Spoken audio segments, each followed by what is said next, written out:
গত ২৮ বছরের সব রেকর্ডকে ভঙ্গ করে প্রচণ্ড তাপপ্রবাহে জ্বলেছে সারা দেশ। প্রশ্ন আসে, এ পরিস্থিতি কি মানুষেরই সৃষ্টি নাকি প্রকৃতির প্রতিশোধ? বিশেষজ্ঞরা বলছেন, নগরায়নের কবলে নগরবাসী দিনকে দিন হারিয়ে ফেলছে বাতাস বিশুদ্ধকারী সবুজ গাছপালা। জাতিসংঘের পরিবেশ বিষয়ক কর্মপরিকল্পনার তথ্যানুসারে কোনো আদর্শ শহরে ২৫% বনায়ন বা গাছপালা থাকা জরুরি, অথচ তার বদলে রাজধানীতে অপরিকল্পিতভাবে বেড়েছে কংক্রিটের বাড়িঘর। এই বৈশ্বিক অবস্থা থেকে উত্তরণের জন্য গ্রিন সিটি বাস্তবায়নের লক্ষ্যমাত্রা নিয়ে ২ লক্ষ গাছ রোপণ কার্যক্রম শুরু করল ঢাকা মহানগর দক্ষিণ ছাত্রলীগ। এই বৈশ্বিক অবস্থা থেকে উত্তরণের জন্য গ্রিন সিটি ক্লিন সিটি বাস্তবায়নের জন্য আমরা যে বৃক্ষরোপণ কর্মসূচি হাতে নিয়েছি, এটা ওভারঅল আমরা লক্ষ্যমাত্রা ধরেছি যে ২ লক্ষাধিক, কিন্তু এটি আমরা আশা করি এটি ওভার করবে। ঢাকা মহানগর দক্ষিণ ছাত্রলীগ ইউনিট থেকে শুরু করে ওয়ার্ড থেকে শুরু করে থানা থেকে শুরু করে মহানগর, আমি সকলের যে অবস্থান থেকে, সেটা বাসার ছাদ হোক কিংবা বাসার ব্যালকনি হতে পারে, সকলকে আমি 5টি করে বৃক্ষরোপণের জন্য অনুরোধ জানাবো। আমরা ছাদ বাগানের জন্য নির্দেশনা দিয়েছি এবং আমরা পরিকল্পনা করেছি।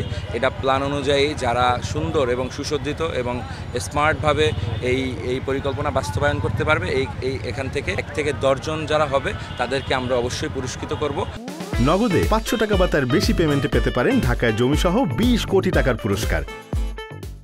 এ উদ্যোগকে স্বাগত জানিয়ে ঢাকার দক্ষিণ সিটিতে 25% বেশি বনায়ন করার পরিকল্পনার কথা জানালেন দক্ষিণের মেয়র শেখ ফজলে নূর তাপস। সকালে নগর ভবনে মহানগর দক্ষিণ ছাত্রলীগের উদ্যোগে আয়োজিত বৃক্ষরোপণ কর্মসূচি ও চারা বিতরণ কার্যক্রমের উদ্বোধন অনুষ্ঠানে একথা জানান মেয়র। শেখ হাসিনা যে রূপকল্প দিয়েছেন, এই বাংলাদেশে এখন আমাদের সবুজায়ন রয়েছে 17 ভাগে উন্নীত হয়েছে, যেটা এক সময় 10 ভাগের নিচে ছিল। এখন বৈশ্বিক যেই জলবায়ু প্রভাব, যে উষ্ণতার প্রভাব, সেই প্রভাবে তিনি আমাদেরকে লক্ষ্যমাত্রা দিয়েছেন যে বনায়ন এবং সবুজায়ন 25 ভাগে উন্নীত করা। সেই প্রেক্ষিতে আজকে ঢাকা মহানগর দক্ষিণ ছাত্রলীগ যে অগ্রণী ভূমিকা পালন করছে, যে নেতৃত্ব দিয়ে এই ঢাকা শহরকে সবুজায়নে রূপান্তরিত করার মহতী উদ্যোগ নিয়েছে, আমি তাদের সবাইকে আমার আন্তরিক কৃতজ্ঞতা এবং ধন্যবাদ জানাই।